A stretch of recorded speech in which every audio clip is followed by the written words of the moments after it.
বাহ বাহ, মিতু এসব কি? আর তোমার সাথে ছেলেটা কে? মিতু মনে হয় আমাকে এখানে আশা করে নাই। মিতু কোনো কথা বলছে না, তাই আমি আবার বললাম, তোমাকে কি বলছি, ছেলেটা কে? তুমি অসুস্থ? ডাক্তার তোমাকে বাহিরে যেতে মানা করছে, তাহলে তুমি এখানে কেন? তুই কে? আর মিতুর সাথে এভাবে কথা বলছিস কেন? কথাটা ওকে জিজ্ঞেস করো, আমি কে? মিতু ও কে? আর তোমার সাথে এভাবে কথা বলছে কেন? আমি ওকে চিনি না রনি। কোথা থেকে আসে এসব ছোট লোক? আমি জানি না ও আমাকে কিভাবে চেনে। আমি মিতুর কথা শুনে আকাশ থেকে পড়লাম। ওনাকে আমাকে চিনে না। 2 বছরের ভালোবাসা একদিনে ভুলে গেছে। কিরে, তোকে তো মিতু চিনে না, তুই তাকে কথাগুলো বলছিস কেন? তুমি এটা কি বললে?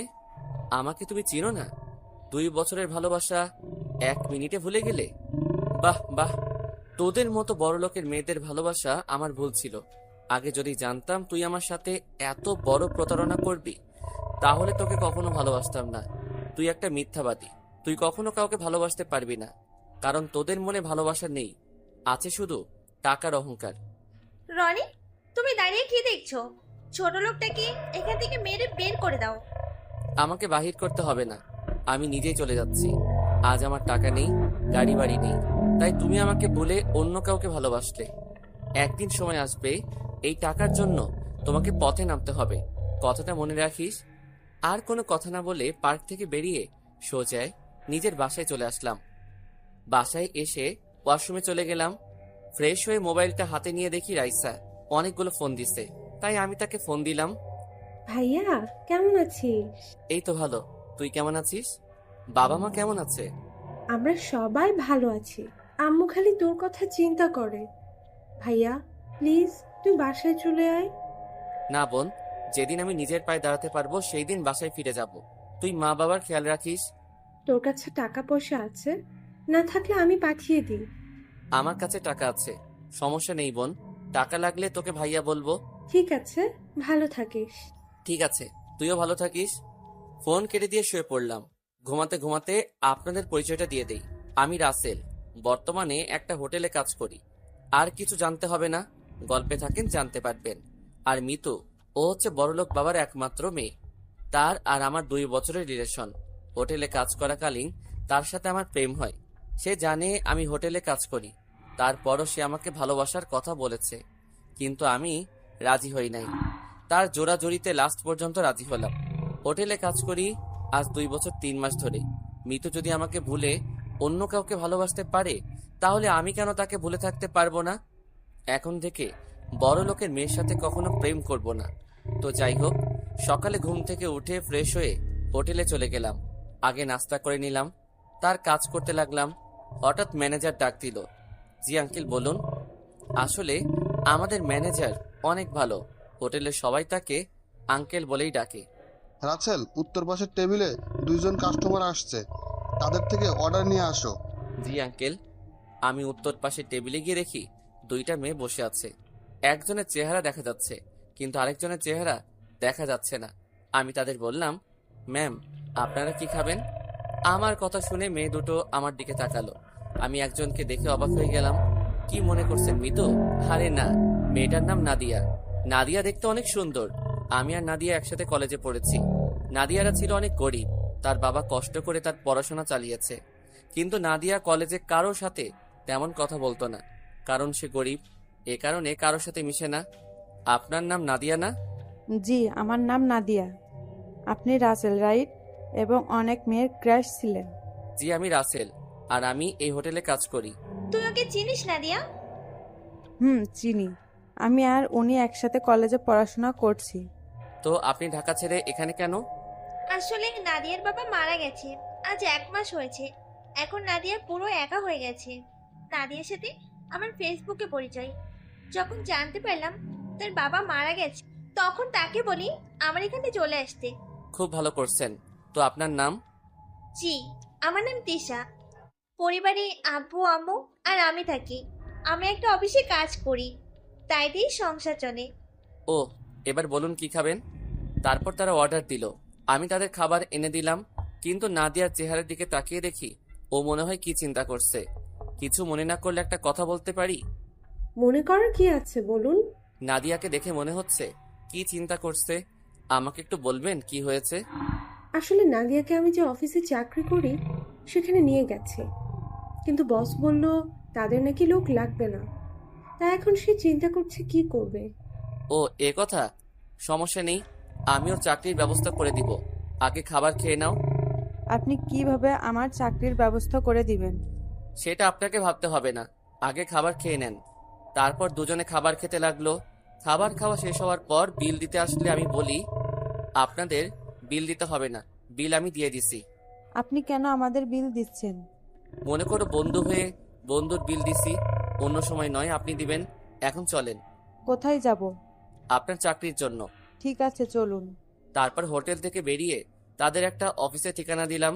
আপনারা দুজন এই অফিসে যাবেন, আর তিশা তুমি এই অফিসে চাকরি ছেড়ে দাও, তোমাদের দুজনকে ওই অফিসে চাকরি দিবে। আপনি কি জানেন আমাদের এই অফিসে চাকরি দিবে? সেটা গেলে দেখতে পাবে, আর কোনো কথা নয়। তোমরা এখনই ওই অফিসে চলে যাও। ঠিক আছে। তারা দুজনে একটা রিক্সা নিয়ে অফিসের উদ্দেশ্যে চলে গেল। তারা যাওয়ার পর আমি ফোনটা বের করে রাইসাকে ফোন দিলাম। হ্যালো ভাইয়া, কেমন আছিস? হঠাৎ ফোন দিলি যে? আমি ভালো আছি। শোন, তোকে যে কারণে ফোন দিলাম, হুম, বল। তোর কাছে দুইটা মেয়ে যাবে, একটার নাম নাদিয়া, আরেকটার নাম তিশা। তাদের অফিসে চাকরি দিয়ে দিবি। ঠিক আছে ভাইয়া, তুই কোনো চিন্তা করিস না, আমি তাদের চাকরি দিয়ে দিব। আর শোন, তাদের বেতন বাড়িয়ে দিবি। আচ্ছা, ঠিক আছে। ওকে, ভালো থাকিস, নিজের দিকে খেয়াল রাখিস। হুম। ফোনটা কেটে আবার হোটেলে চলে গেলাম। কাজ শেষ করে বাসায় আসতেই হঠাৎ রাস্তায় দেখি একটা মেয়ে পড়ে আছে। আমি মেয়েটার কাছে গেলাম, দেখি মেয়েটার পুরো শরীরে রক্তে রঞ্জিত হয়ে আছে। পাশে মেয়েটার মোবাইল পড়ে আছে। রক্তের কারণে মেয়েটার চেহারা ঠিকমতো দেখা যাচ্ছে না। আশেপাশে কোনো গাড়ি দেখতেছি না। কিছুক্ষণ পর দেখি একটা সিএনজি আসছে এইদিকে। তারপর সিএনজি দাঁড় করিয়ে মেয়েটাকে নিয়ে হাসপাতালে চলে গেলাম। ডাক্তার মেয়েটাকে ভিতরে নিয়ে গেল। আমি বাহিরে অপেক্ষা করতে লাগলাম। কিছুক্ষণ পর ডাক্তার বেরিয়ে এসে বলল, আপনি রোগীর কি হন? আমি কিছুই হই না, রাস্তায় পড়েছিল, তাই আমি তাকে হাসপাতালে নিয়ে আসলাম। ও, আপনি এখনই ও পজিটিভ রক্ত নিয়ে আসেন 2 ব্যাগ। রোগীর শরীর থেকে অনেক রক্ত বের হয়েছে, আমাদের এখানে 2 ব্যাগ আছে, আরো 2 ব্যাগ লাগবে। আপনি এখনই রক্ত ব্যবস্থা করে নিয়ে আসেন, তা না হলে রোগীকে বাঁচানো সম্ভব হবে না। ডাক্তার, আমার রক্ত ও পজিটিভ, আপনি আমার থেকে রক্ত নিন। ঠিক আছে, আপনি আমার সাথে আসুন, আগে আপনার রক্ত টেস্ট করতে হবে। ঠিক আছে, চলুন। আমি ডাক্তারের সাথে ভিতরে গেলাম। তারপর রক্ত টেস্ট করে দেখলো ঠিক আছে। তারপর 2 ব্যাগ রক্ত দিয়ে বেরিয়ে আসলাম। হঠাৎ পকেটের মোবাইলটা বেজে উঠলো। আমি আমার মোবাইল বের করে দেখি আমার মোবাইলে কল আসে নাই। মেয়েটার মোবাইলে ফোন আসলো। মোবাইলের উপর তাকিয়ে দেখি আমার জান, হয়তো তার বয়ফ্রেন্ড হবে। আমি ফোনটা ধরলাম। আসসালামু আলাইকুম। ওয়ালাইকুম আসসালাম। তুমি কে? আমার মেয়ে সাদিয়া কোথায়? আসলে আপনার মেয়ে হাসপাতালে ভর্তি আছে। কি হয়েছে আমার মেয়ের? এখন কোন হাসপাতালে আছে? সেটা আমি বলতে পারবো না। আমি আপনার মেয়েকে রাস্তায় দেখি রক্তাক্ত অবস্থায় পড়ে আছে, তারপর তাকে হাসপাতালে নিয়ে আসি, আর আপনার মেয়ে এই হাসপাতালে আছে। ঠিক আছে, আমরা এক্ষুনি আসছি। বলে ফোন কেটে দিল। আমার শরীরটা কেমন দুর্বল লাগছে, তাই আমি কেস কাউন্টারে মোবাইলটা রেখে তাদের বললাম 104 নম্বর কেবিনে রোগীর বাবা আসলে তাকে ফোনটা দিয়ে দিতে। আমার কথা জিজ্ঞেস করলে বলবেন আমি বাসায় চলে গেছি। বলে আমি বাসায় চলে আসলাম। ঘড়ির দিকে তাকিয়ে দেখি রাত 2টা বেজে গেছে, তাই আর দেরি না করে শুয়ে পড়লাম। দেখতে দেখতে 1 মাস চলে গেল। নাদিয়া আর তিশা মাঝে মাঝে আমার সাথে দেখা করে, তাদের সাথে ভালো বন্ধুত্ব হয়ে গেছে। ওই মেয়েটাকে দেখতে গিয়েছিলাম পরের দিন, কিন্তু তার বাবা নাকি মেয়েটাকে নিয়ে গেছে বাসায়। সকালে ঘুম থেকে উঠে ফ্রেশ হয়ে হোটেলে আসার পর আঙ্কেল ডাক দিল। বলুন আঙ্কেল। রাসেল, আমাদের একটা বড় অর্ডার পড়েছে।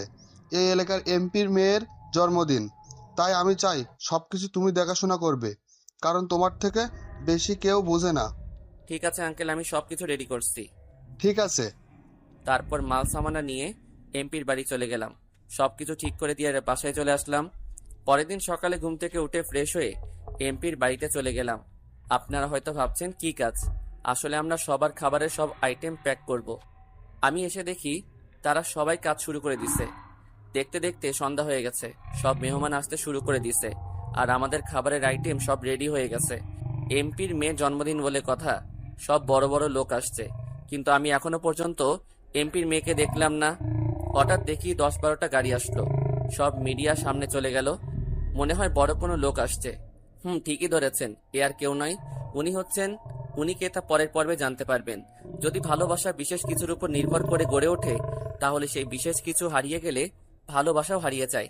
কিন্তু যে ভালোবাসা কোনো কিছুর উপরই নির্ভর করে না, সেটাই চিরজীবনের জন্য থেকে যায়। এটাকেই হয়তো বলে স্বার্থহীন ভালোবাসা। ভালোবাসি বাগানের ঝরে যাওয়া ফুল, ভালোবাসি মেঘলা নদীর কুল, ভালোবাসি উড়ন্ত এক ঝাঁক পাখি, আর ভালোবাসি তোমার ওই দুই নয়নে রাখি। হঠাৎ 10-15টা গাড়ি আসলো, মিডিয়া সব গেটের সামনে চলে গেল। তখন যে গাড়ি থেকে নামছে সে আর কেউ নয়, বর্তমান সিএম, এবং তার সাথে আরেকজনকে দেখে আমি অবাক হয়ে গেলাম। তাকে দেখে আমি একটু আড়ালে চলে গেলাম। আপনারা হয়তো ভাবছেন উনি কে, তাই তো? উনি আর কেউ নয়, বর্তমান মন্ত্রী মোশাররফ চৌধুরী, মানে আমার বাবা। আপনারা হয়তো বলবেন, একজন মন্ত্রীর ছেলে হয়ে হোটেলে কাজ করি কেন? সবই জানতে পারবেন, গল্পে থাকেন। আব্বু সবার সাথে কথা বলে ভিতরে আসলো। তারা তাদের বসার জায়গায় গিয়ে বসলো। কিছুক্ষণ পর এমপির মেয়েকে নিয়ে আসলো। আমি তো এমপির মেয়েকে দেখে চোখ ফিরাতে পারছি না। টানা টানা চোখ, ঠোঁটের পাশে একটা তিল আছে, সেটা তার সৌন্দর্যকে আরো দ্বিগুণ করে তুলছে। এক কথায় বলতে গেলে একটা পরী। তার এমপির মেয়ে, সিএম এবং মাই ফাদারের সাথে পরিচয় হলো। পরিচয় হওয়ার পর স্টেজের উপর উঠলো। সাদিয়ার বাবা মা সাদিয়ার দুই পাশে দাঁড়ালো। তারপর সাদিয়া কেক কাটলো। সাদিয়া তার মা বাবাকে খাইয়ে দিল। তারপর আমাদের লোক খাবার পরিবেশন করলো, মন্ত্রীর করতে লাগলো। আপনাদের বলে রাখি, আমার মুখে মাস্ক পরেছিলাম বাবাকে দেখার পর। তো যাই হোক, সবাই খাবার খেতে লাগলো। হঠাৎ একটা মেয়ে এসে আমাকে বলল, আপনি এখানে? কেন বলুন তো, আপনি কি আমাকে চিনেন? আপনাকে আমি চিনি না, তবে একটা হোটেলে কাজ করতে দেখেছি। ঠিকই ধরেছেন, আমি হোটেলে কাজ করি। আজকে এমপির বাসায় খাবারের আয়োজন আমরা করতেছি। ওহ, আমি সাথী, এখানে কলেজে পড়ি। আর সাদিয়া আমার বান্ধবী। ও, আমি রাসেল, বর্তমানে হোটেলে কাজ করি। তারপর সাথী আরো কিছুক্ষণ কথা বলে চলে গেল। হঠাৎ আব্বুর হেঁচকি উঠল। আমি একটা মিনারেল ওয়াটার নিয়ে আব্বুকে দিলাম। আব্বু আমাকে ধন্যবাদ দিল। খাবার খাওয়া দাওয়া শেষ হওয়ার পর সবাই চলে গেল। আমরা সবকিছু গুছিয়ে গাড়িতে তুলে নিলাম। সবাই চলে গেছে। আমি কাজের টাকার জন্য অপেক্ষা করতে লাগলাম। হঠাৎ সাদিয়া আমাকে ডাক দিল। জি ম্যাম, বলুন। আপনাকে দেখলাম খাবার পরিবেশন করতে, কিন্তু কারোর সাথে তেমন কথা বলতে দেখলাম না। আপনি কি কথা কম বলেন? জি ম্যাম। আপনার নাম কি? জি, আমার নাম রাসেল, বর্তমানে একটা হোটেলে কাজ করি। ও, তো সবাই তো চলে গেছে, আপনি যান নাই কেন? ম্যাম, আমি কাজের টাকার জন্য দাঁড়িয়ে আছি। আপনার আব্বু বলল আমাকে দাঁড়াতে। ঠিক আছে, আমি আব্বুকে পাঠিয়ে দিচ্ছি। বলে সাদিয়া ভিতরে চলে গেল। সাদিয়ার কথা শুনে বুঝলাম অনেক ভালো মেয়ে। অনেক মেয়ে আছে, টাকা, গাড়ি, বাড়ি থাকলে অহংকারে ভরা থাকে, কিন্তু সাদিয়ার ভিতরে এগুলো নেই। নিজেই এসে আমার সাথে কথা বলছে। কিছুক্ষণ পর এমপি সাহেব বেরিয়ে আসলো। এসে আমাকে একটা 1.5 লাখ টাকার একটা চেক দিল। তখন আমি বললাম, স্যার, কাজের বিল তো 1 লাখ টাকা, আপনি আমাকে 1.5 লাখ টাকা কেন দিলেন? 50,000 টাকা তোমাদের দিচ্ছি। তোমাদের সবার কাজ এবং সবার খাবারের আইটেম অনেক ভালো হয়েছে, সবাই অনেক সুনাম করেছে, তাই 50,000 টাকা বেশি দিলাম। ঠিক আছে স্যার, আমি তাহলে আসি। ঠিক আছে, যাও। আমি চেকটা নিয়ে হোটেলে চলে আসলাম। এসে ম্যানেজার আঙ্কেলকে চেকটা দিলাম। তারপর কেস থেকে 50,000 টাকা আমাদেরকে বের করে দিল। আমরা লোক ছিলাম 15 জন। সবাইকে টাকা ভাগ করে দিয়ে বাসায় চলে আসলাম। রাইসার সাথে কিছুক্ষণ কথা বলে ঘুমিয়ে গেলাম। এভাবে দেখতে দেখতে আরো কিছুদিন চলে গেছে। সকালে ঘুম থেকে উঠে ফ্রেশ হয়ে হোটেলে চলে আসলাম। কাজ করতে লাগলাম।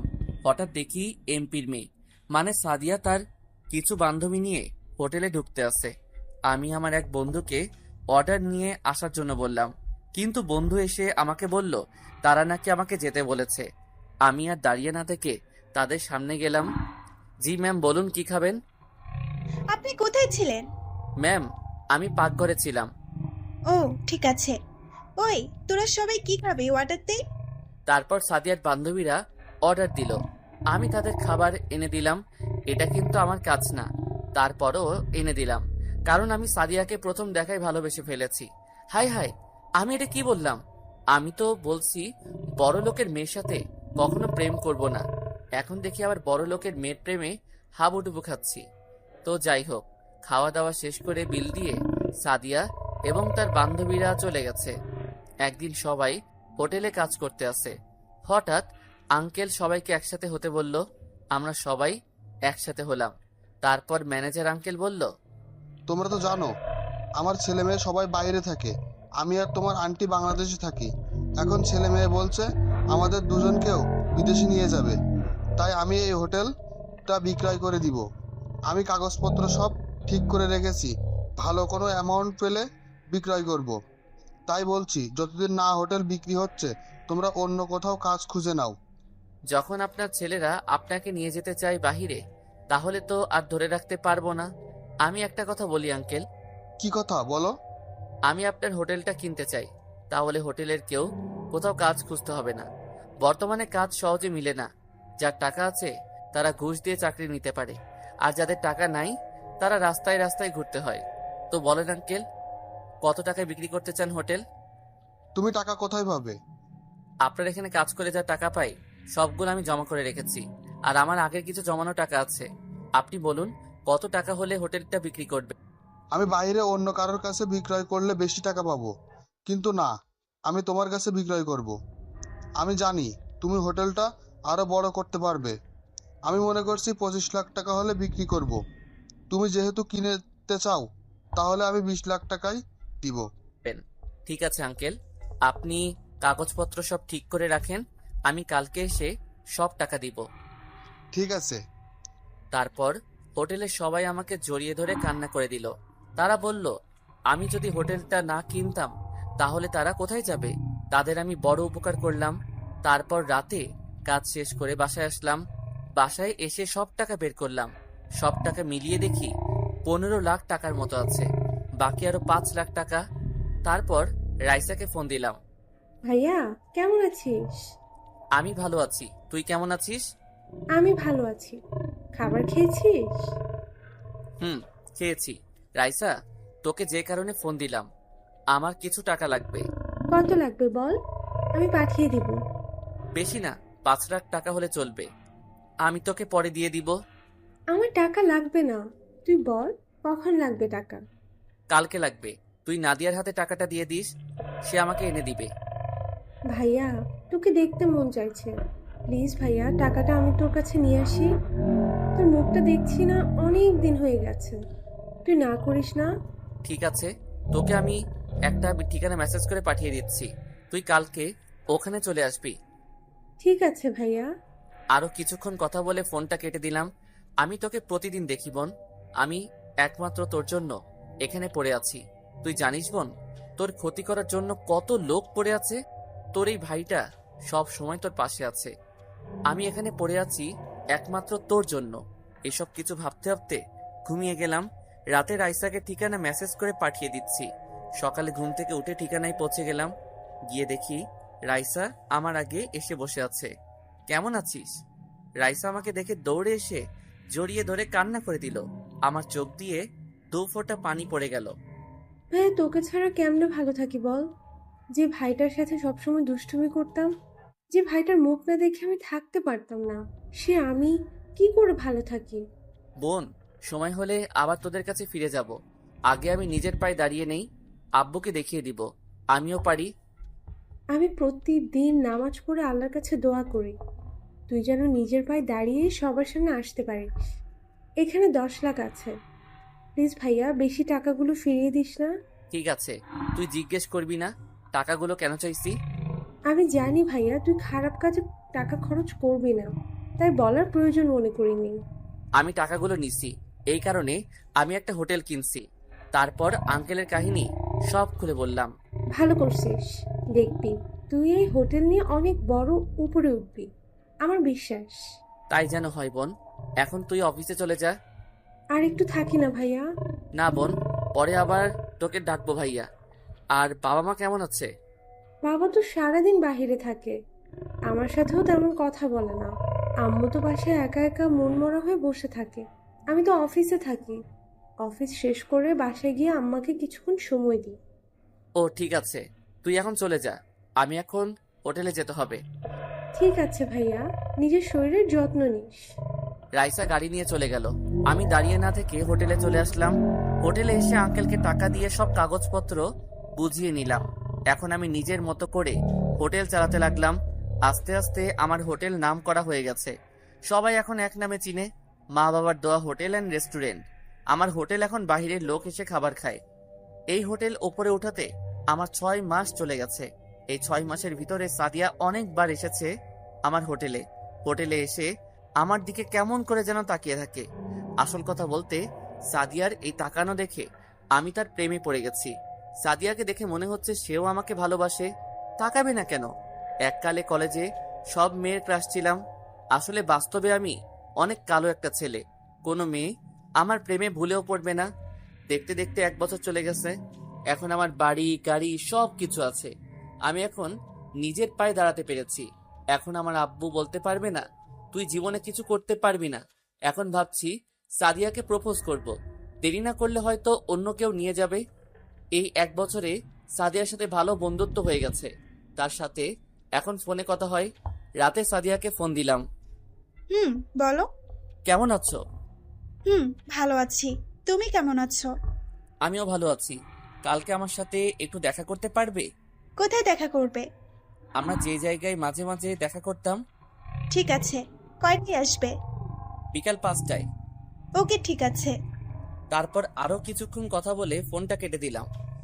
এবার আপনাদেরকে বলি, রাইসা আমার সাথে আরো অনেকবার দেখা করেছে এবং রাইসার থেকে যে টাকা নিয়েছি ওগুলো তাকে দিয়ে দিছি। রাইসা নিতে চাইনি, আমি জোর করে তার টাকা দিয়ে দিছি।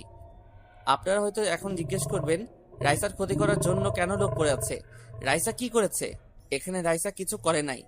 যা করেছি আমি, আমার উপর প্রতিশোধ নিতে রাইসার ক্ষতি করার চেষ্টা করছে। তো আপনারা বলবেন আমি কি ক্ষতি করেছি? গল্পে থাকেন, সবকিছু জানতে পারবেন। সকালে ঘুম থেকে উঠে ফ্রেশ হয়ে হোটেলে চলে গেলাম।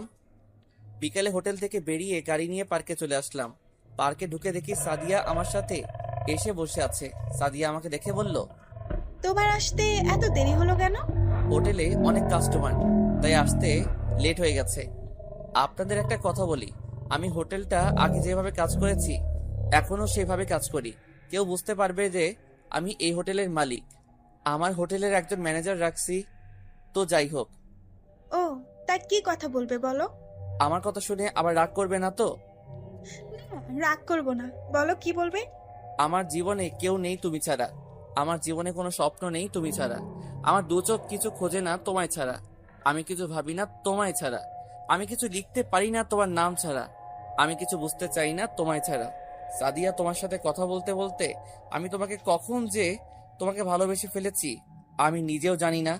আমি তোমাকে ভালোবাসি সামিয়া। তারপর সাদিয়া এমন কিছু করবে আমি তো কল্পনাও করতে পারিনি। পৃথিবীতে সেই সবচেয়ে ধনী, যার একটি সুন্দর মন আছে, যার মনে নাই কোনো অহংকার, নাই কোনো হিংসা, আছে শুধু অন্যের জন্য ভালোবাসা। বুকের কষ্ট চাপা দিয়ে ঝরছে চোখের জল।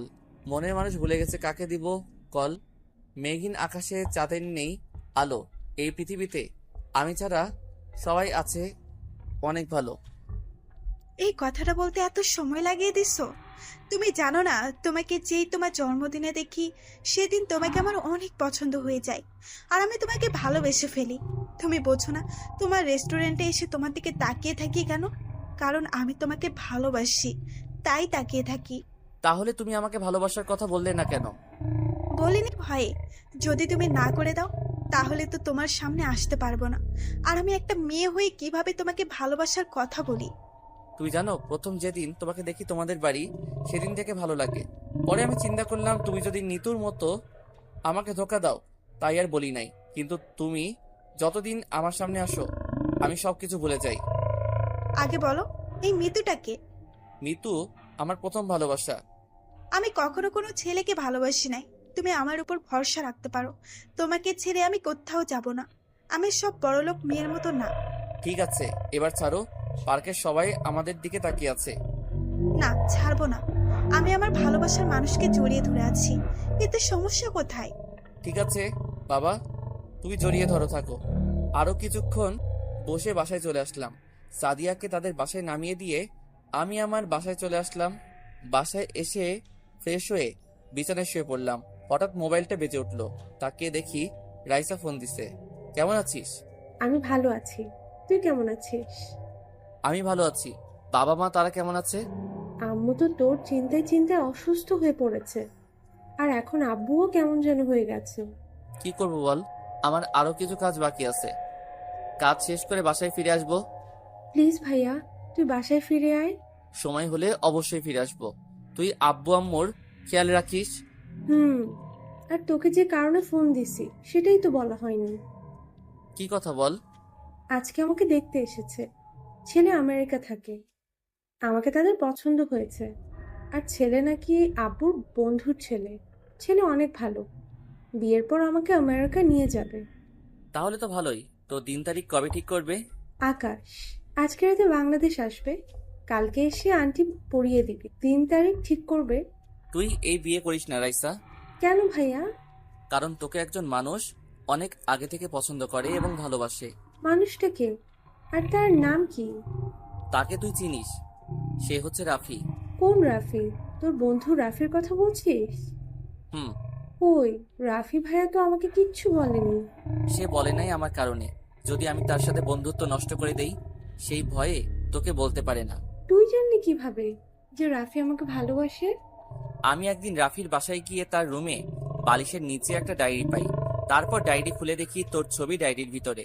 তারপর আমি ডায়েরিটা পড়ে জানতে পারলাম তোকে সে কলেজে দেখে ভালোবেসে ফেলে। তো এখন আমি করবো, তুই বল। তুই এখন আব্বু আম্মুকে বলে দে তুই একজনকে ভালোবাসিস। তুই তার বন্ধুর ছেলেকে বিয়ে করতে পারবি না। এই কথা বললে আব্বু অনেক কষ্ট পাবে ভাইয়া।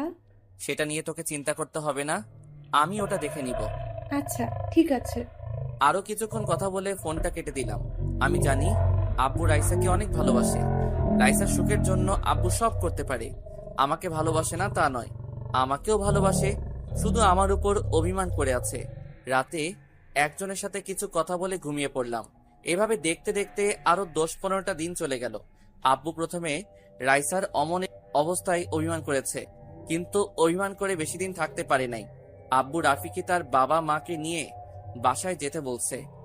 আপনাদের বলি, রাফিদের 2টা কোম্পানি আছে, একটা তার বাবা দেখে, আরেকটা রাফি। রাফিকে আব্বু আম্মুর সবার পছন্দ হয়েছে। তারা সামনে শুক্রবার বিয়ের দিন ঠিক করেছে। হাতে সময় আছে 3 দিন। আব্বু তার বন্ধুকে বুঝিয়ে বলছে। এরপর আর কিছু বলে নাই।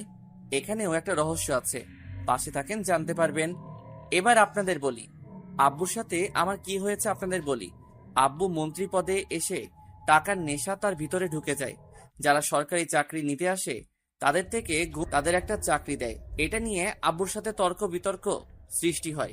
এরপর আব্বু আমাকে বলে, পারলে টাকা কামিয়ে দেখা।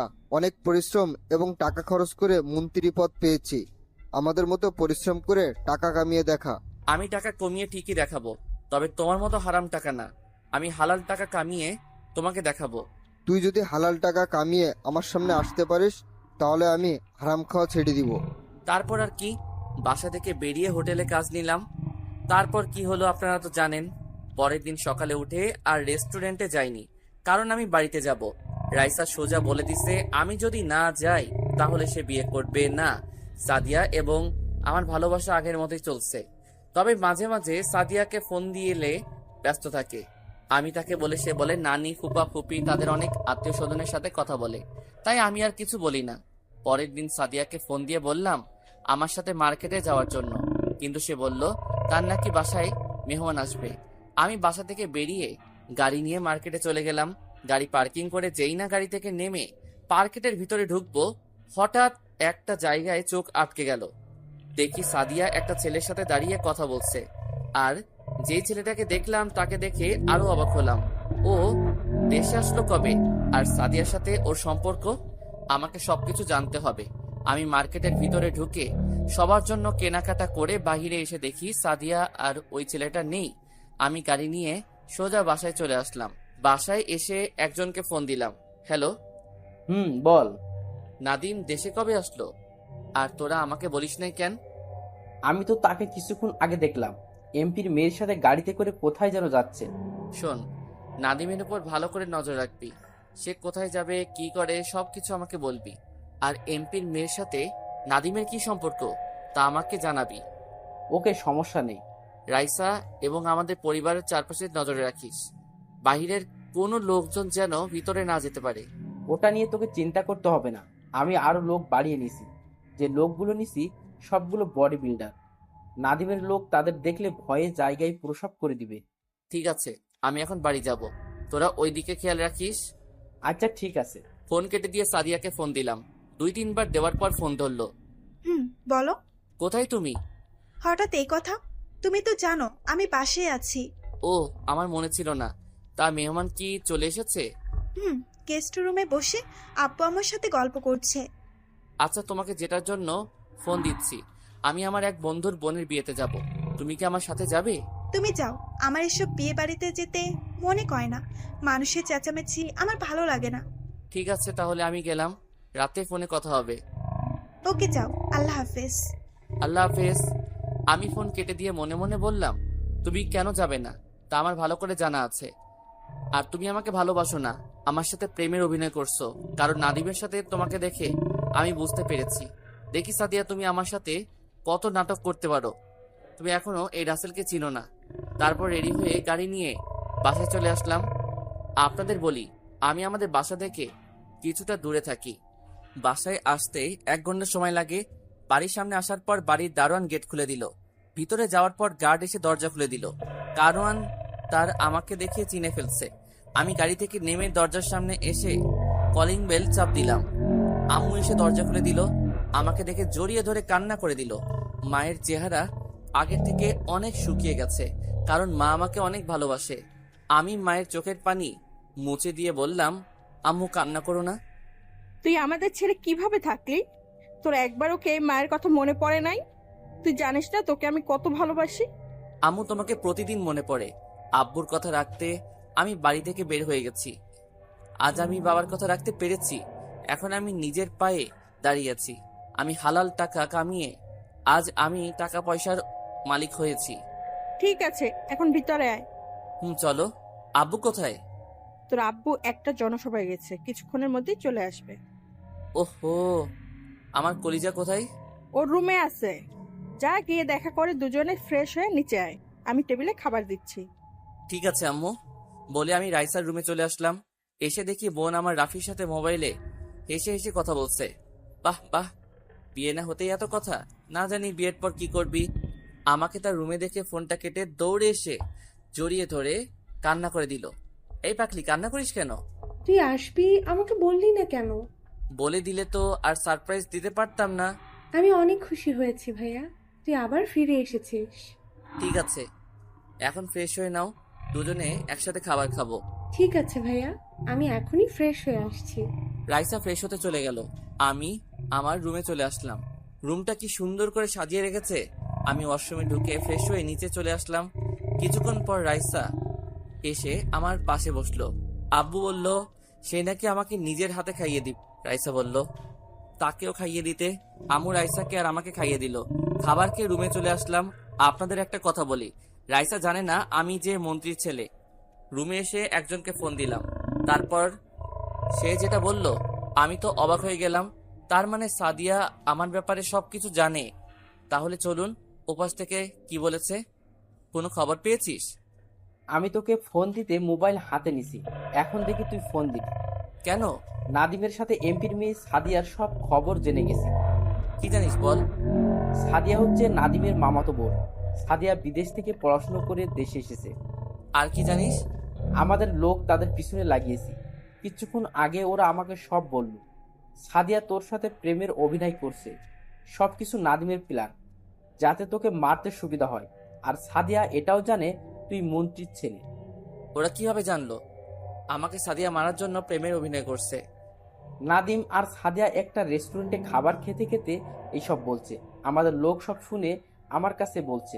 আচ্ছা, তোদের মধ্যে মামাতো ভাই বোন ছাড়া অন্য কোনো প্রাণী আছে? সেরকম কিছু জানতে পেরেছে? এমন কিছু জানতে পারে নাই। ও, আমার মনে হয় সাদিয়া যদি সত্যিটা জানতো তাহলে নাদিমের কথায় কখনো রাজি হতো না। ওপাশে কে কথা বলছে তা আর গোপন রাখবো না। ও আর কেউ নাই, আমার বন্ধু এনামুল। তার একটা গ্রুপ আছে, আর তার নাম শুনলে এলাকার মানুষ ভয় পায়। আমি আর এনামুল একসাথে কলেজে পড়ছি। কলেজে পড়া অবস্থায় এনামুল এই গ্রুপ তৈরি করে। এনামুল কোনো খারাপ কাজ করে না, সে সবসময় মানুষের বিপদে এগিয়ে আসে। বলতে গেলে এনামুল, রাফি আর আমি বেস্ট ফ্রেন্ড। তো যাই হোক, তো এখন কি করব বল? এখন কিছু করা যাবে না, আগে রাইসার বিয়েটা শেষ হোক, তারপর যা করার করব। তোরা নাদিম আর সাদিয়াকে চোখ মেরে রাখবি। তারা কখন কোথায় যায়, কি করে, সবকিছু আমাকে জানাবি। আচ্ছা ঠিক আছে। আরো কিছুক্ষণ কথা বলে কেটে দিলাম। ফোনটা কেটে দরজার সামনে তাকিয়ে দেখি আব্বু দাঁড়িয়ে আছে। আব্বু কি এনামুল আর আমার কথা শুনে ফেলেছে? মনে মনে বললাম, আব্বু কেমন আছো? আমি ভালো আছি, তুই কেমন আছিস? আমিও ভালো আছি। আর আমি তোমার কথা রেখেছি। আমি এখন হালাল টাকা উপার্জন করি। দেশের টাকা দিলে এখন আমার সব কিছু আছে। ভালো। তা এখন কি করিস? মা বাবার দোয়া হোটেল অ্যান্ড রেস্টুরেন্ট, এদের নাম শুনেছো? শুনেছি রেস্টুরেন্টটা বাংলাদেশের একটা বিখ্যাত হোটেল। ওটাই বাইরে থেকে মানুষ এসে খাবার খায়। ঠিকই শুনেছো, ওটার মালিক আমি। ও। আর কিছু না বলে আব্বু চলে গেল। আমি মনে মনে বলতে লাগলাম, আব্বুর তো কোনো রিয়াকশন দেখলাম না। আজ কত বছর পর বাড়িতে আসলাম, নাকি আমার সব কথা শুনে ফেলছে। যাই হোক, এটা নিয়ে পরে ভাবা যাবে। রাতে সবার সাথে খাবার খেয়ে আমি নিজের রুমে চলে আসলাম। বিছানায় শুয়ে ম্যানেজারের সাথে কিছুক্ষণ কথা বলে সাদিয়াকে ফোন দিলাম, কিন্তু সাদিয়ার ফোনটা ওয়েটিং এ আছে। কিছুক্ষণ পর রাইসা আমার রুমে আসলো, তার সাথে কিছুক্ষণ কথা বলে ঘুমিয়ে গেলাম। সকালে ঘুম থেকে উঠে ফ্রেশ হয়ে নিচে এসে দেখি সব মেহমান আসা শুরু করছে। রাতে গায়ে হলুদের অনুষ্ঠান শেষ করে রুমে চলে আসলাম, কিন্তু অবাক করার বিষয় হলো সাদিয়া আমাকে একটা ফোনও দিল না। আমি দেখবো সাদিয়া তুমি আমার কি করতে পারো। তুমি এখনো এই রাসেলকে চিনতে ভুল করছো। পরের দিন ধুমধাম করে রাইসার বিয়ে হয়ে গেল। রাইসা যাওয়ার সময় আমাকে ধরে অনেক কান্না করছে। বাসাটা কেমন ফাঁকা হয়ে গেছে। এভাবে দেখতে দেখতে 5 দিন চলে গেল। সাদিয়ার সাথে এখনো কথা হয় নাই। তাকে ফোন দিচ্ছে অনেকবার, কিন্তু ফোন বন্ধ। এনামুল বলছে নাদিয়াকে কিছুদিন ধরে দেখছি না। নাদিম মাঝে মাঝে এমপির বাসায় আসে। রাইসাকে বিয়ের পরের দিন আমাদের বাসায় নিয়ে এসেছি। গতকাল রাইসা আর রাফি চলে গেল। এখন সে অফিস নাদিয়া আর তিশা দেখাশোনা করে। নাদিয়া আর তিশাকে একটা ফ্ল্যাট বাড়ি আর অফিসে যাওয়া আসার জন্য একটি গাড়ি দেওয়া হয়েছিল। বিছানায় শুয়ে শুয়ে মোবাইল টিপতে রাখলাম। হঠাৎ একটা আননোন নাম্বার থেকে আমি ফোনটা ধরে বললাম, হ্যালো, কে বলছেন? আমি সাদিয়া। তুমি কেমন আছো?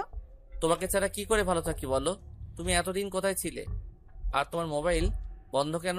আমি মামার বাসায় এসেছি আর মোবাইল বাড়িতে ফুলে রেখে এসেছি।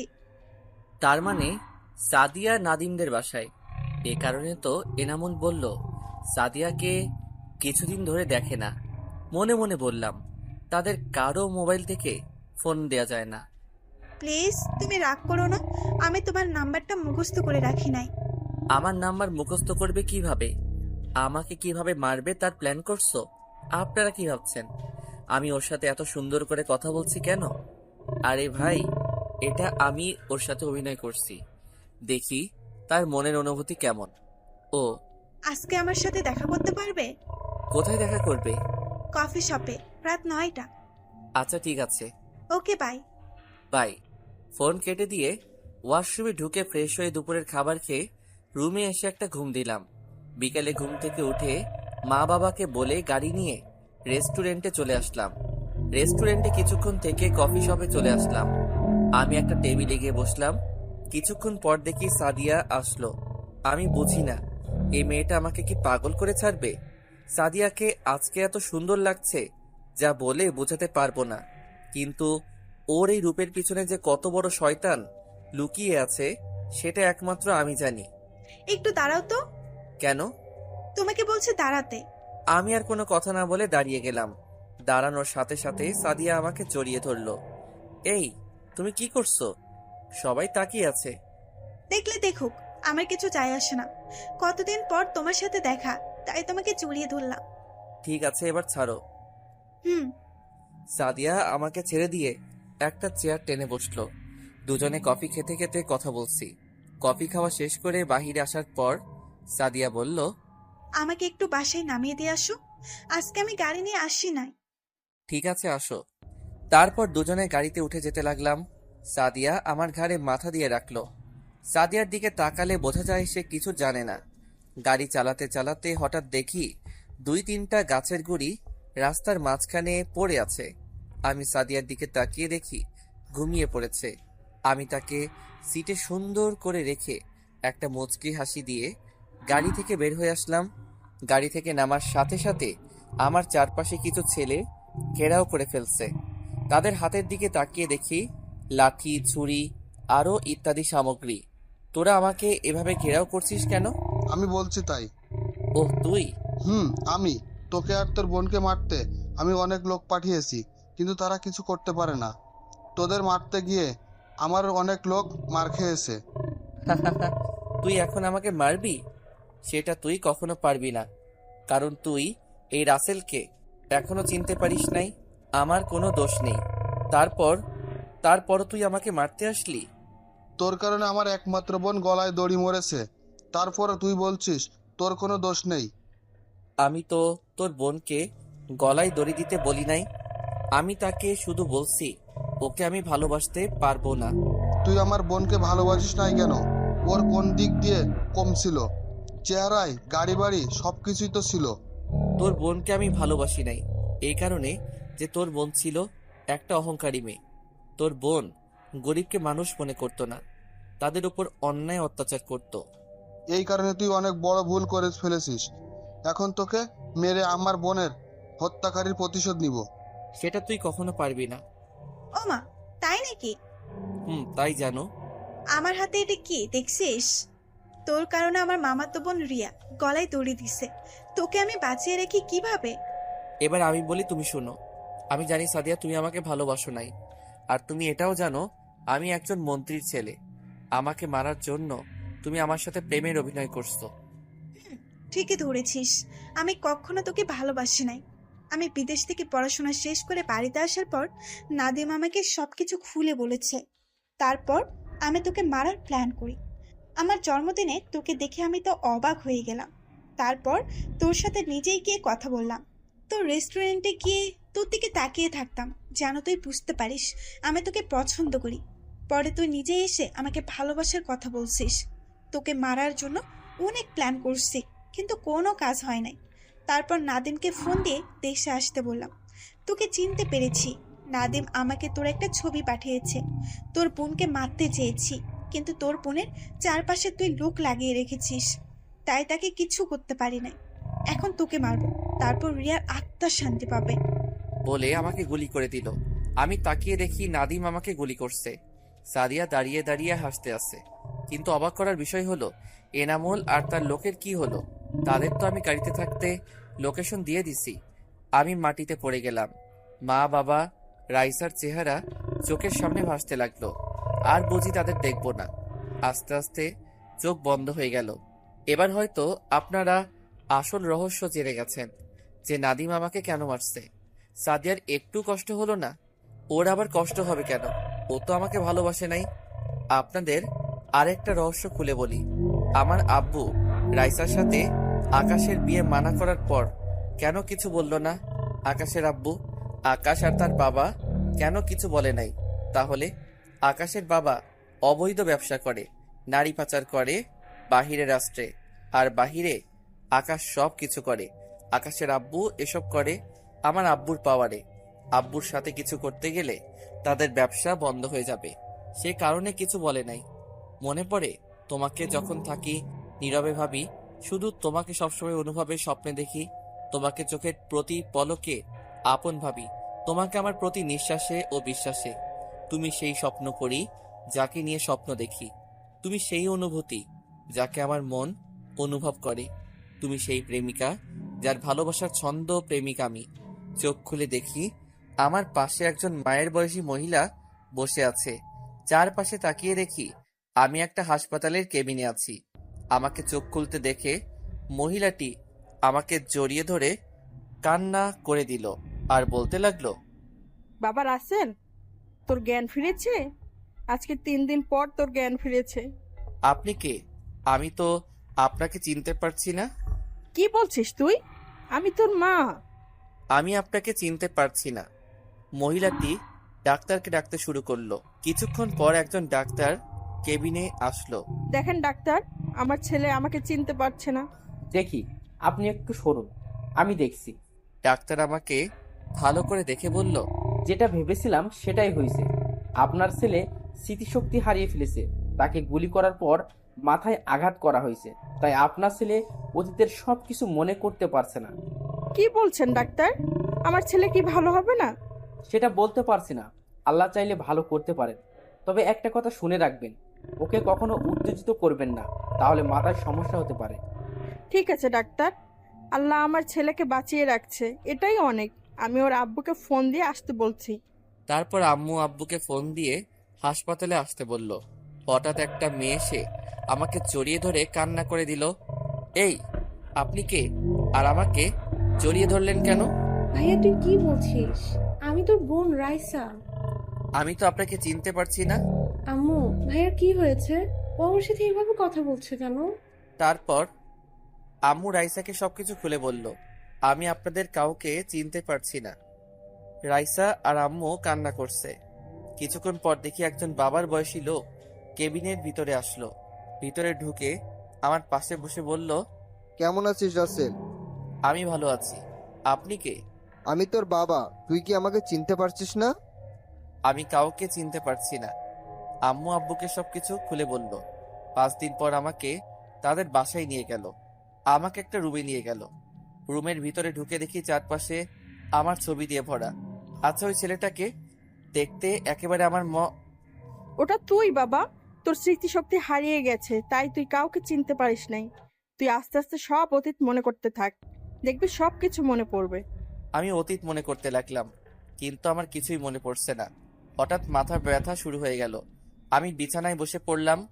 আমি কিছুই মনে করতে পারছি না। আমার মাথা প্রচুর ব্যথা করছে। ভাইয়া তোর কিছুই মনে করতে হবে না, তুই এখন রেস্ট নে। তারা আর কোনো কথা না বলে রুম থেকে বেরিয়ে গেল। আমি বিছানায় শুয়ে পড়লাম। দেখতে দেখতে 1 মাস চলে গেল। আমি এখন পুরো সুস্থ, কিন্তু আমি অতীত মনে করতে পারছি না। আম্মুকে বলে বাহিরে একটু ঘুরতে আসলাম। আম্মু বলল গাড়ি নিয়ে যেতে, কিন্তু আমি মানা করছি। আমি বাসা থেকে বেরিয়ে আসতে কিছু গার্ড আমার পিছনে আসতে লাগলো। আমি তাদের পিছনে আসতে মানা করছি। রাইসা তার স্বামীর বাড়ি চলে গেছে। আব্বুকে মাঝে মাঝে দেখি মন খারাপ করে বসে থাকে। আমি হাঁটতে হাঁটতে একটা পার্কে গেলাম। পার্কের ভিতরে ঢুকে দেখি সব জোড়া জোড়া বসে আছে। হঠাৎ একটা ছেলে আমার সামনে এসে বলল, রাসেল, তুই কেমন আছিস? আপনি কে? আপনাকে তো চিনতে পারছি না। আমি জানি তুই আমার উপর রেগে আছিস। শোন, আমি ওই দিন 15-20 জন পোলাপাই নিয়ে তোর লোকেশন অনুযায়ী আসতেছিলাম। হঠাৎ মাঝ রাস্তায় বড় একটা ট্রাক এসে আমাদের গাড়ির সাথে মিল দেয়। এতে কজন ওখানে মারা যায় আর সবাই আহত হয়। আমি মাথায় প্রচুর ব্যথা পাই। তারপর আশেপাশের লোকজন এসে আমাদের হাসপাতালে নিয়ে যায়। কিছুদিন আগে হাসপাতাল থেকে বাসায় এসেছি। তোকে অনেক ফোন দিছি, কিন্তু তোর ফোন বন্ধ। বাসায় ভালো লাগছে না, তাই পার্কে আসলাম। এসে তোর সাথে দেখা। তোর উপর আমার রাগ ছিল অনেক, কিন্তু এখন আর রাগ নেই। আমি জানি এটা নাদিমের প্ল্যান। এখন আমাদের নাদিমকে ধরতে হবে। আর তোকে একটা কথা বলি, তুই কাউকে বলবি না। কি কথা বল? আমার বাসার সবাই জানে আমার স্মৃতিশক্তি হারিয়ে গেছে। আসলে আমার কিছুই হয় নাই, আমার সবকিছু মনে আছে। এই প্ল্যান করছি যাতে নাদিম আর সাদিয়াকে ধরতে পারি। এই সত্যিটা একমাত্র তুই জানিস। এটা তুই কি করে ভাবলি? যেদিন সবাই জানে আমার জ্ঞান ফিরেছে, আসলে সেই দিন আমার জ্ঞান ফিরে নাই। আমার আগের দিন রাতে জ্ঞান ফিরেছে। আমি ডাক্তারের সাথে প্ল্যান করি। ডাক্তার যেন আমার বাবা মার কাছে বলে আমার স্মৃতিশক্তি হারিয়ে গেছে। এটা তুই কিভাবে করলি? আমি জানি নাদিম আর সাদিয়া যদি জানতে পারে আমি এখনো বেঁচে আছি, তাহলে আমাকে মারার জন্য আবার আসবে।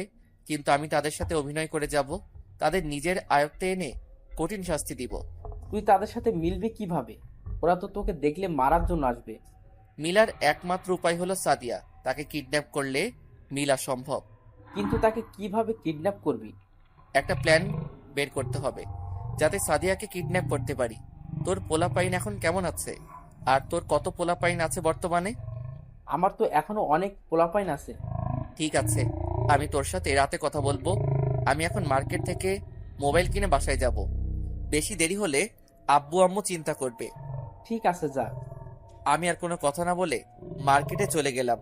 মার্কেট থেকে মোবাইলটা কিনে বাসায় চলে আসলাম। কলিং বেল চাপ দেওয়ার পর আম্মু এসে দরজা খুলে দিল। আমাকে বলছে এতক্ষণ কোথায় ছিলাম। আমি বলছি পার্কে কিছুক্ষণ ঘুরছিলাম। আরো কিছুক্ষণ কথা বলে রুমে চলে আসলাম। রুমে এসে নতুন সিম কার্ড মোবাইলে ঢুকালাম। মোবাইল চালু করে সবকিছু ঠিক করে রেখে দিলাম। তারপর ওয়াশরুমে ঢুকে ফ্রেশ হয়ে দুপুরের খাবার খেয়ে রুমে চলে আসলাম। দেখতে দেখতে আরো কিছুদিন চলে গেল। আমরা একটা প্ল্যান করে রাখছি কিভাবে সাদিয়াকে কিডন্যাপ করা যায়, কিন্তু সাদিয়া আর নাদিমকে কোথাও খুঁজে পাচ্ছি না। এমপির বাড়ির চারপাশে লোক লাগিয়ে রাখছি। আর নাদিমের বাড়ির চারপাশে যদি তাদের দেখে তাহলে যেন আমাকে খবর দেয়। নিজের রেস্টুরেন্টে যাই না, আমাকে রেস্টুরেন্টে যদি নাদিমের লোক দেখে তাহলে সমস্যা হতে পারে। কিন্তু ম্যানেজারের সাথে আমি ফোনে কথা বলি। নিজের রেস্টুরেন্টে যাই না, আমাকে রেস্টুরেন্টে যদি নাদিমের লোক দেখে তাহলে সমস্যা হতে পারে। কিন্তু ম্যানেজারের সাথে আমি ফোনে কথা বলি। রাতে সবাই মিলে খাবার খেলাম। আব্বু অল্প খাবার খেয়ে রুমে চলে গেল, আমিও খাবার খেয়ে রুমে চলে আসলাম। রুমে এসে বিছানায় শুয়ে ভাবতে লাগলাম, আব্বুর কি হয়েছে আমাকে জানতে হবে। কিছুক্ষণ পর পানির পিপাসা পেয়েছে, তাই রুম থেকে বেরিয়ে আব্বু আম্মু রুমের সামনে যেতেই আব্বু আম্মু কি বিষয় নিয়ে কথা বলছে, তাই আমি দরজার পাশে দাঁড়িয়ে শুনতে লাগলাম। আমি এখন কি করব রাসেলের আম্মু? মোশাররফ আমাকে বলেছে যদি তাকে এবার এমপি বানিয়ে না দিই তাহলে সে আমার অনেক বড় ক্ষতি করবে। আমি জানি মোশাররফ ভালো না, সে অবৈধ কাজ করে।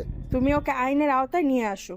ওকে যদি আইনের হাতে তুলে দিই তাহলে ওকে বের করে নিয়ে আসবে, আর জেল থেকে বেরিয়ে আসলে আমার ক্ষতি করবে, কারণ ওর হাত অনেক বড়, ওর অনেক বড় বড় লোকের সাথে হাত আছে। তাহলে এখন তুমি কি করবে?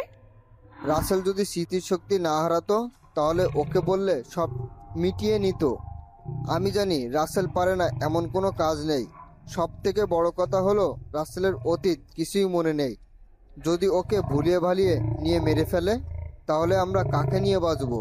আমি বলি কি, তুমি ওর কথায় রাজি হয়ে যাও। আমি আমাদের একমাত্র ছেলেকে হারাতে পারবো না। আমার কিছুই করতে পারবে না। রাসেল তুমি? রুমে ঢুকে বললাম, আমি এতক্ষণ দরজার পাশে দাঁড়িয়ে তোমাদের সব কথা শুনলাম। তুমি কোনো চিন্তা করো না, আমি সবকিছু দেখে নিব। তোমার বন্ধুকে যদি এমপি বানিয়ে দাও তাহলে সে দেশের অবস্থা খারাপ করে ফেলবে। আর একটা সত্যি কথা তোমরা জানো না। কি কথা? আমার স্মৃতিশক্তি হারাই নাই, আমি তোমাদের কাছে মিথ্যা বলেছি। আমি ডাক্তারকে বলে এই অভিনয় করছি। কেন করছিস? আমাকে যে মেরে হাসপাতালে পাঠিয়েছে তাকে ধরার জন্য। কে তোকে মেরেছে? সেটা তোমাদের না জানলেও চলবে। একটা কথা বলে রেখো, তোমার ছেলেকে কেউ কিছু করতে পারবে না। বলে নিজের রুমে চলে আসলাম। তারপর এনামুলকে ফোন দিলাম, তার সাথে কিছুক্ষণ কথা বলে ঘুমিয়ে গেলাম। এনামুলের সাথে কি কথা বলেছি তা পরে জানতে পারবেন। সকালে ঘুম থেকে উঠে ফ্রেশ হয়ে রেডি হয়ে নিচে চলে আসলাম। এসে দেখি আব্বু আম্মু আমার জন্য বসে আছে। আমি একটা চেয়ার টেনে বসলাম। আব্বু, তোমার সাথে কিছু কথা আছে। কি কথা বল। আমাদের সব কোম্পানি আমি এখন থেকে দেখব। তুমি দেখবে কেন? ওগুলো তো ম্যানেজারে দেখে রাখছে। আমি জানি তোমার বন্ধু আমাদের কোম্পানির মধ্যে হাত বাড়াবে। সে চাইবে আমাদের কোম্পানি নিজের আয়ত্তে রাখতে। তুই যেটা ভালো মনে করিস কর, আমি তো দেশের কাজ করেই সময় পাই না। ঠিক আছে আব্বু। তারপর নাস্তা করে বাহিরে এসে গাড়ি নিয়ে প্রথমে রাইসা যে অফিস চালাতো আগে সেই অফিসে গেলাম। অফিসের ভিতরে ঢোকার সাথে সাথে সবাই দাঁড়িয়ে সালাম দিল। সবাইকে বসতে বলে নিজের কেবিনে চলে গেলাম। চেয়ারে বসে নাদিয়া তিশাকে আমার কেবিনে আসতে বললাম। কিছুক্ষণ পর ওরা দুজনে আমার কেবিনে অনুমতি নিয়ে ঢুকলো। বসো। কেমন আছেন স্যার? প্রথমে আমাকে স্যার বলা যাবে না, আমাকে তুমি করে এবং নাম ধরে ডাকবে। ঠিক আছে। তা অফিস কেমন চলছে? ভালো চলছে। আমরা দুজনেই সবকিছু দেখে রাখছি। গুড। আমাদের একটা পোস্ট খালি আছে, ওখানে একজন মেয়ে লাগে, তাই 4-5 জন মেয়ে আসছে ইন্টারভিউ দেওয়ার জন্য। এখন কি পাঠিয়ে দিব তোমার রুমে? ঠিক আছে, একজন করে পাঠিয়ে দাও। আমি বেশি সময় দিতে পারবো না, সবগুলো কোম্পানিতে যেতে হবে। ঠিক আছে, আমরা পাঠিয়ে দিচ্ছি। নাদিয়ার তিশা কেবিন থেকে বেরিয়ে একজন করে পাঠিয়ে দিতে লাগলো। 4 জনের ইন্টারভিউ নেওয়া শেষ, এখন একজন বাকি। আমি মাথা নিচু করে ফাইলের কাজ করতে আসি। May I come in sir? আসুন, আপনার সার্টিফিকেট গুলো দেন। যেই না মেয়েটার থেকে সার্টিফিকেট গুলো নিব তার দিকে তাকিয়ে আমি তো অবাক হয়ে গেলাম। কি ভাবছেন সাদিয়া? আরে না, মিতু, যে মেয়ে আমাকে ধোকা দিয়ে অন্য ছেলেকে ভালোবাসলো। রাসেল, তুমি? How dare you! বসের সাথে কিভাবে কথা বলতে হয় সেটা মনে হয় আপনার জানা নেই। আমাকে স্যার বলে ডাকবেন। Sorry sir. ঠিক আছে, এবার আপনি আসতে পারেন। মিতু আমার হাত ধরে কান্না করে বলতে লাগলো, প্লিজ স্যার, আমার একটু দরকার, তা না হলে বাবা মাকে নিয়ে রাস্তায় নামতে হবে। রাস্তায় নামতে হবে কেন? আপনি তো অনেক টাকার মালিক ছিলেন। ছিলাম, এখন নেই, কারণ ম্যানেজার আমাদের কোম্পানিটা নিজের করে নিয়েছে। আব্বু ম্যানেজারকে অনেক বিশ্বাস করত, কিন্তু ম্যানেজার যে সবকিছু নিজের করে নেবে সেটা আব্বু ভাবতেই পারিনি। তা আপনার বয়ফ্রেন্ড কোথায়? ও, এখন তো মনে হয় বিয়ে করে ফেলছেন। আমাকে ছেড়ে চলে গেছে। যতক্ষণ আমার টাকা ছিল ততক্ষণ আমার পাশেই ছিল। যে সময় আমাদের সব হারিয়ে ফেলেছি তখন আমাদের ছেড়ে চলে গেছে। একটা কথা মনে রেখো, টাকা দেখে কখনো ভালোবেসো না। আজকাল টাকা থাকলে সত্যিকারের ভালোবাসা পাওয়া যায় না। ভালোবাসলে মনের মতো একজনকে দেখে ভালোবাসো। আমি আবার বললাম, ঠিক আছে, তোমাকে আমি চাকরিটা দিলাম, আর তুমি চাইলে আজকে থেকে জয়েন করতে পারো। ঠিক টাইমে অফিস আসতে হবে। তোমার বেতন 30,000 টাকা। কাজ ভালো দেখলে বাড়িয়ে দেওয়া হবে। আর তোমার অগ্রিম মাসের বেতন দিয়ে দেওয়া হলো। মিতু চেয়ার থেকে উঠে আমাকে জড়িয়ে ধরলো আর বলতে লাগলো, আপনি আমায় অনেক বড় উপকার করলেন। আপনার মনে আমি অনেক কষ্ট দিছি, তারপরও আপনি আমাকে চাকরি দিলেন। আমি তো আর সব বড়লোক ছেলের মতো নই। আর একটা কথা তুমি জেনে নাও, আমি বর্তমানে মন্ত্রীর ছেলে। আমার সবকিছু ছিল, কিন্তু তোমাকে বলি নাই। আমি চেয়েছি নিজের পায়ে দাঁড়িয়ে তোমাকে সবকিছু বলবো, কিন্তু তার আগে তুমি অন্য আরেকটা ছেলের সাথে প্রেম করছো। আমার ভুল হয়ে গেছে, আমাকে আপনি মাফ করে দিয়েন। আমি তোমাকে মাফ করে দিছি তোমার বাবা মার দিকে তাকিয়ে। ঠিক আছে, এখন কি কাজ করবে, নাকি বাসায় চলে যাবে? বাসায় যেতে হবে, আব্বুর জন্য ঔষধ নিয়ে যেতে হবে। কি হয়েছে তোমার আব্বুর? আব্বু অনেক অসুস্থ, ডাক্তার বলেছে দেশের বাইরে নিয়ে গেলে ভালো হয়ে যাবে। কিন্তু আমাদের দিনে সম্ভব না দেশের বাইরে নিয়ে চিকিৎসা করানো। আব্বুর মাথায় টিউমার ধরা পড়েছে। কত টাকা লাগবে তোমার বাবার চিকিৎসা করতে? ডাক্তার বলেছে 30 লাখ টাকা লাগবে। ঠিক আছে, আমি পরে তোমার সাথে কথা বলবো। আমাদের আরো কোম্পানি আছে, ওগুলো দেখে আসতে হবে। আমি এখন আসি। বলে অফিস থেকে বাহিরে এসে গাড়ি নিয়ে সবগুলো কোম্পানি ঘুরে বাসায় যেতে লাগলাম। হঠাৎ একটা জায়গায় চোখ পড়লো, সাদিয়ার মতো একটা মেয়ে আরো কিছু মেয়ের সাথে শপিং মলে ঢুকতেছে। আমি গাড়িটা শপিং মলের সামনে পার্কিং করে ভিতরে ঢুকালাম।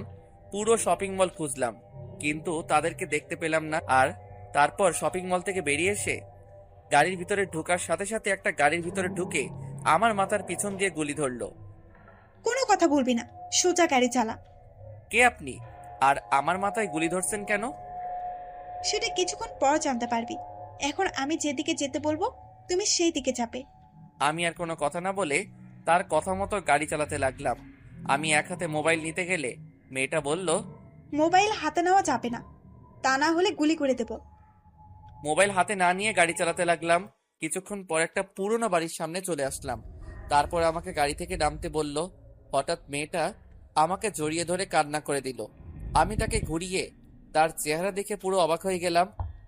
জীবন তোমার সুন্দর হবে আমায় ভালোবাসলে, অনেক সুখে থাকবে তুমি আমার কাছে থাকলে, রাখবো তোমায় বুকের ভেতর অনেক যত্ন করে, আমার মতো কেউ পাবে না ভালোবাসতে তোরে।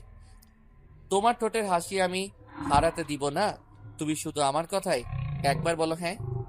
ভালোবাসা পরিমাপের একক হলো বিশ্বাস। একে অপরের প্রতি যত বেশি বিশ্বাস থাকবে তাদের ভালোবাসার পাল্লা তত ভারী হবে। হঠাৎ মেয়েটা আমাকে জড়িয়ে ধরে কান্না করে দিল। আমি তাকে ঘুরিয়ে তার চেহারা দেখে পুরো অবাক হয়ে গেলাম। ঠিকই ধরেছেন, সাদিয়া। আমি সাদিয়াকে ছেড়ে বললাম, আপনি কে, আর আমাকে জড়িয়ে ধরেছেন কেন? রাসেল, আমি তোমার সাথে ইচ্ছে করে এরকম করি নাই, প্লিজ তুমি আমাকে ক্ষমা করে দাও। আপনি আমার নাম জানলেন কিভাবে, আর আপনি কি করেছেন? তুমি সত্যি আমাকে চিনতে পারছো না? আমি তোমার সাদিয়া, আর তোমার ভালোবাসা। আমি তো আপনাকে চিনি না। আমি এনামুলের সাথে কথা বলেছি, সে আমাকে বলছে তুমি নাকি স্মৃতিশক্তি হারিয়ে ফেলেছ। তারপরেও আমি তোমাকে সত্যি কথা বলবো। কি সত্যি কথা? নাদিমকে আমি আগে থেকেই দেখতে পারতাম না, কারণ নাদিম ছেলেটা ভালো না। শুধুমাত্র মামাতো ভাই বলে তার সাথে কথা বলছি। তো সত্যিটা কি সেটা খুলে বলুন। তোমাকে প্রথম যেদিন তোমার জন্মদিনে দেখি সেদিন তোমাকে আমার ভালো লাগে, তাই নিজেই তোমার সাথে কথা বলছি। আস্তে আস্তে তোমাকে ভালোবেসে ফেলেছি। তুমি আমাকে প্রপোজ করলে, আমি অনেক খুশি হয়েছি। আমাদের রিলেশনের পর নাদিম বাংলাদেশে আসে। সে জেনে গেছে তোমার সাথে আমার রিলেশন আছে।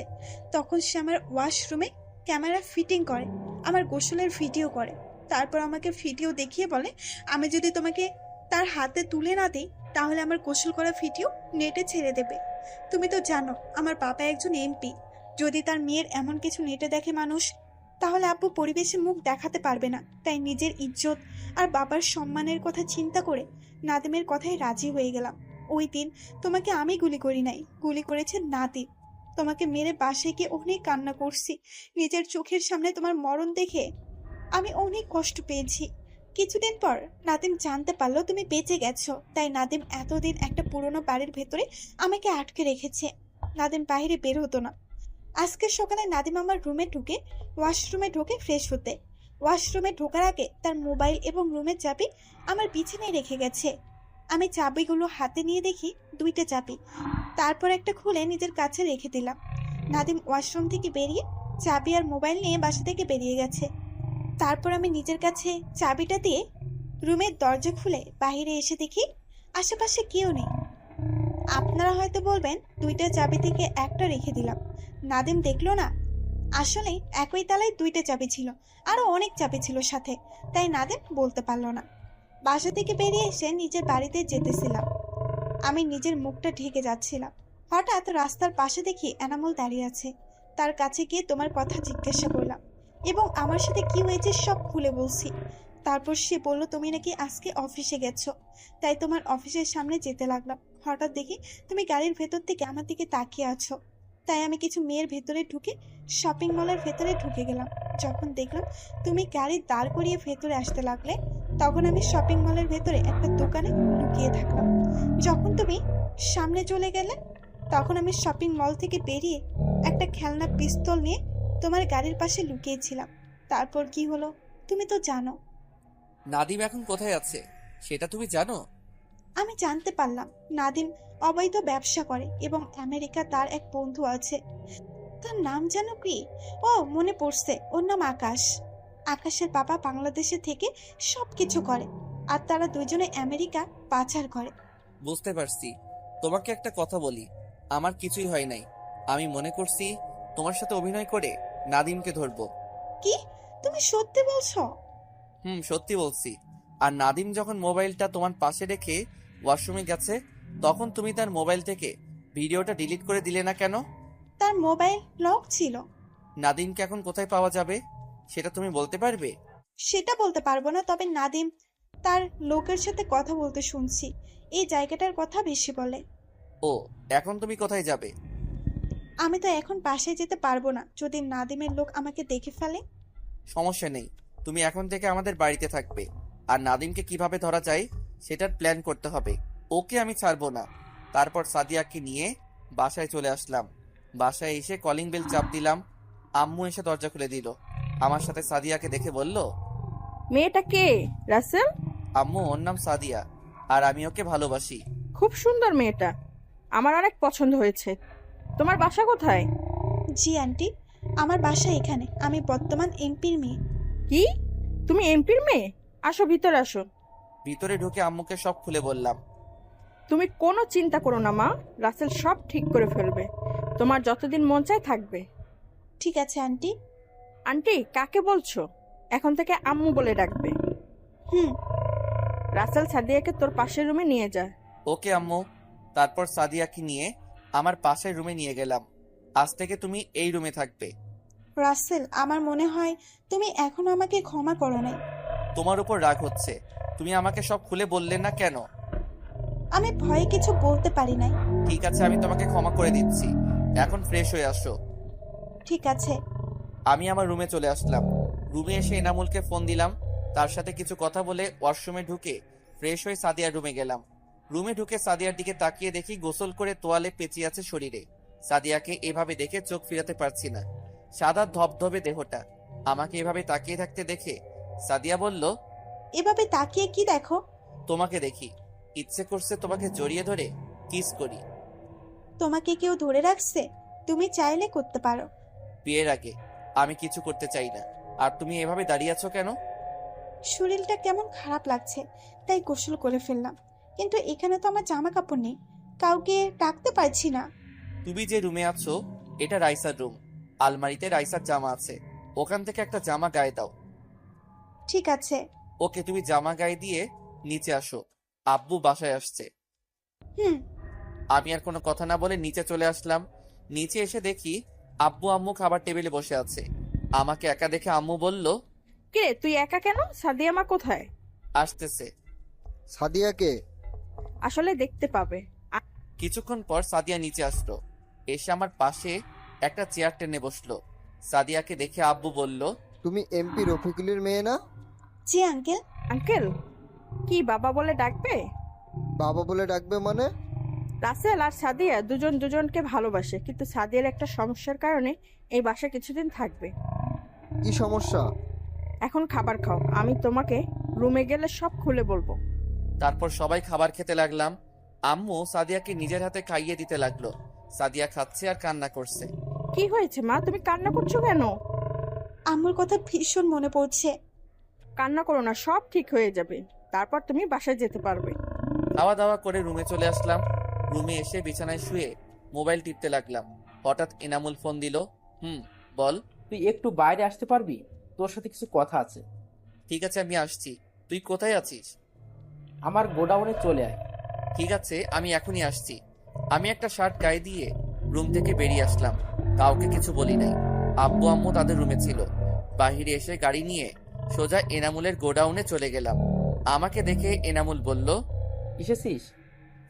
বল, কেন ডেকেছিস? ও ডাকে নাই, ডেকে এনেছি আমরা। আমি পিছনে তাকিয়ে দেখি নাদিম, আকাশ এবং আব্বুর বন্ধু। তখন আমি এনামুলের দিকে তাকালাম।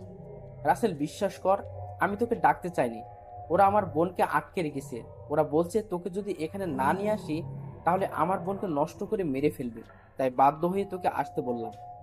রাগ তোর পেঁচাল, মনে করছিস তোর বোনকে বিয়ে করে তোদের সব সম্পত্তি আমাদের করে নিব, কিন্তু তুই তা হতে দিলি না।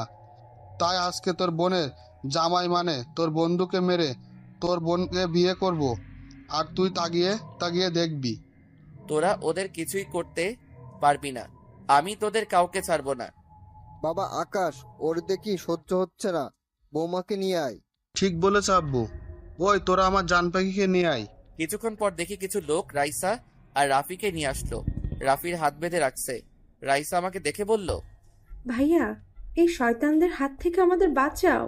তোর ভাই কিছুই করতে পারবে না, সে শুধু তাকিয়ে তাকিয়ে দেখবে। কুত্তার বাচ্চা, আমি তোদের কাউকে ছাড়বো না বলে যেই না তাদের কাছে যাব, তাদের লোক আমাকে ধরে ফেললো। আকাশ, আগে ওর জামাইটাকে মেরে ফেল, তারপর বিয়ের পর ওর ভাইকে মেরে ফেলবো। আকাশ যেই না রাফিকে গুলি করবে, সেই সময় চারপাশ থেকে গোলাগুলি শুরু হয়ে গেল। তাদের লোক আমাকে ছেড়ে দিয়ে গোলাগুলি করতে লাগলো। আমি দৌড়ে গিয়ে রাফির হাত খুলে দিয়ে তাদের একটু আড়ালে নিয়ে গেলাম। আপনারা হয়তো ভাবছেন এরা কারা? এরা সবাই হলো আব্বুর লোক। আমি বাসা থেকে বেরিয়ে আসার সময় তাদেরকে বলে আসলাম আমি যাওয়ার 30 মিনিট পর আমার মোবাইলের লোকেশন দেখে যাওয়ার জন্য, কারণ আমি জানি এনামুল আমাকে রাতে ডাকে না। তার যত জরুরি কথা হোক না কেন, সে আমাকে রাতে না ডেকে ফোনে বলে দেয়। আমি বুঝতে পারছি এখানে কোনো কিছু হয়েছে, তাই আমাকে যেতে বলেছে। তাই আমি সব বডিগার্ডকে বলে এসেছি তারা যেন আমার মোবাইলে লোকেশন দেখে যায়। আমি যাওয়ার সময় মোবাইলে লোকেশন চালু করে রেখেছি।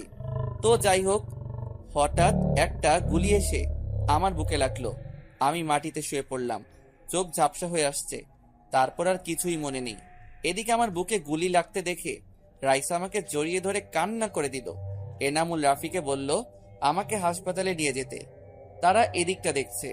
রাফি আমাকে কাঁধে করে নিয়ে বাহিরে এসে গাড়ি নিয়ে হাসপাতালে নিয়ে আসলো। রাফি আমাকে কাঁধে নেওয়ার পর বডিগার্ড তাদের সেভ করে বাহিরে নিয়ে আসলো।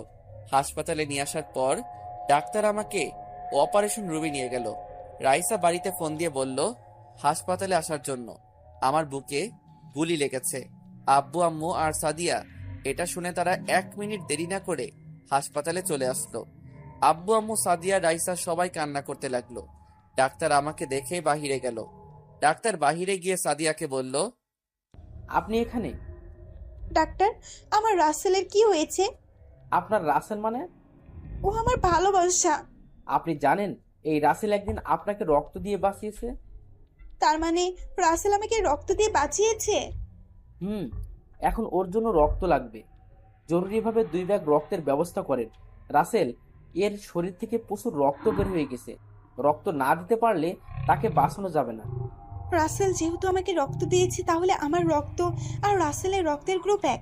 আপনি আমার শরীর থেকে রক্ত নিন ডাক্তার, তারপর ওকে বাঁচান। ঠিক আছে, আপনি আমার সাথে আসুন। ডাক্তারের সাথে সাদিয়া ভিতরে এসে আমাকে 2 ব্যাগ রক্ত দিল। তারপর ডাক্তার অপারেশন শুরু করলো। আমার বুক থেকে গুলি বের করলো। অপারেশন শেষ করে ডাক্তার বাহিরে গিয়ে বলল, চিন্তার কোনো কারণ নেই, অপারেশন সাকসেসফুল। 2-3 ঘন্টা পর জ্ঞান ফিরে আসবে। ডাক্তার এই কথা বলে চলে গেল।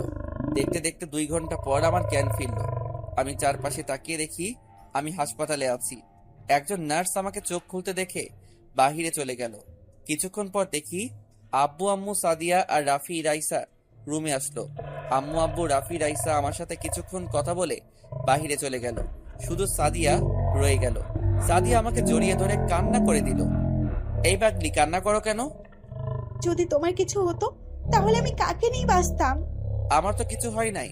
আল্লাহ চায় না তোমার কাছ থেকে আলাদা করতে। হুম। হঠাৎ এনামুল কেবিনে ঢুকলো। কিরে, এখন তোর কি অবস্থা? মোটামুটি ভালো। ওই দিকের খবর কি? 3 মেরে টুকরো টুকরো করে বস্তায় ভরে নদীতে ভাসিয়ে দিছি, আর তাদের অবধি সব গোডাউনে আগুন ধরিয়ে দিছি। ঠিক করছিস। আমাদের লোকের কিছু হয়েছে? কেউ মারা যায় নাই, 4-5 জন আহত হয়েছে। আর এই নিয়ে নাদিমের মোবাইল, ওদের মোবাইল ভেঙে ফেলেছি। শুধু নাদিমের মোবাইল নিয়ে এসেছি। এটাও ভেঙে ফেল। সিম কার্ড এবং মেমোরি কার্ড সব কিছু ভেঙে ফেল। এনামুল মোবাইলটা পুরো ভেঙে ফেললো। 3 দিন পর আমাকে বাসায় নিয়ে গেল। আমি এখন মোটামুটি সুস্থ। সাদিয়ার সেবায় এখন আমি পুরোপুরি সুস্থ হয়ে গেছি। এখন আমি বাসর ঘরের সামনে দাঁড়িয়ে আছি। আব্বু, আম্মু এমপির সাথে কথা বলে আমার বিয়ে ঠিক করলো। খুব ধুমধাম করে বিয়েটা সেরে ফেললাম। বিয়েতে বড় বড় নেতারা এসেছে, এনামুল আরো অনেকে। আমি রুমে ঢুকে দরজা লাগিয়ে বিছানার সামনে গেলাম। আমাকে দেখে সাদিয়া বিছানা থেকে নেমে সালাম করতে আসলে আমি বুকে জড়িয়ে নিলাম। তারপর দুজনে 2 রাকাত নফল নামাজ আদায় করে বিছানায় গিয়ে বসলাম। সাদিয়া আবার ঘোমটা দিয়ে বসে পড়ল। আমি সাদিয়ার ঘোমটা তুলে তার দিকে তাকিয়ে রইলাম। সাদিয়াকে আজকে অনেক সুন্দর লাগছে। আমি এক নজরে তাকিয়ে থাকলাম। শুধু তাকিয়ে থাকবে, বাসর করবে না? আজকে শুধু তোমাকে দেখবো। আজকে অনেক সুন্দর লাগছে তোমাকে। কেন? আগে বুঝি সুন্দর ছিলাম না? আমি তা বলি নাই। আর কিছু বলতে হবে না, এখন আমাকে কিস করো। আজকে না করলে হয় না? না, হয় না। তুমি বলেছিলে বিয়ের পর সবকিছু করবে। এখন আমি কোনো কথা শুনতে চাই না। তুমি আমাকে এখন আদর করবে। আমি পারবো না। তোমার কিচ্ছু করতে হবে না, যা করার আমি করতেছি। তারপর আর কি? শুরু হয়ে গেল বিশ্বযুদ্ধ। আমি আর কিছু বলতে পারবো না। আমি এখনো সিঙ্গেল। বাকিটা বিয়ে করে জেনে নিবেন। সবাই আমাদের জন্য দোয়া করবেন, আমরা যেন একটা ক্রিকেট টিম তৈরি করতে পারি। ধন্যবাদ সবাইকে। এখন আমি নিজের সব অফিস দেখাশোনা করি। সাদিয়া বাসায় আব্বু আম্মু সেবা যত্ন করে। ও, আপনাদের একটা কথা বলতে ভুলে গেছি। মিতুর বাবার অপারেশন করিয়েছি। এখন আল্লাহ দিলে উনি সুস্থ আছে। মিতুর অফিসের ম্যানেজারের ছেলের সাথে বিয়ে ঠিক হয়েছে। কিছুদিন পর তাদের বিয়ে। আপনাদের সবার দাওয়াত রইল। এনামুল তাদের নিজেদের অফিস দেখাশোনা করে, কিন্তু সে সবসময় গরিবদের পাশে আছে। আমিও তার সাথে আছি। আমরা ভালো কাজ করব, অসহায় মানুষের পাশে দাঁড়াবো। নদীর পাড়ে বসে আমি লিখছি কবিতা। 2 নয়নে ভাসে শুধু তোমার ছবিটা মেঘলা, আকাশ একলা, আমি একলা, আমার মন ভাবছি কবে হবে তুমি আমার আপনজন। ভালোবাসা মানে হাজারো কবিতার চরণগুলি। ভালোবাসা মানে শিল্পীর আঁকা রং তুলি। ভালোবাসা মানে সুদূর আকাশের তারাগুলি। ভালোবাসা মানে অমাবস্যার রাতে জ্যোৎস্না পাওয়া। ভালোবাসা মানে অন্ধবিশ্বাসে তোমার কাছে যাওয়া। ভালোবাসা মানে অভিমানী হয়ে বসে থাকা।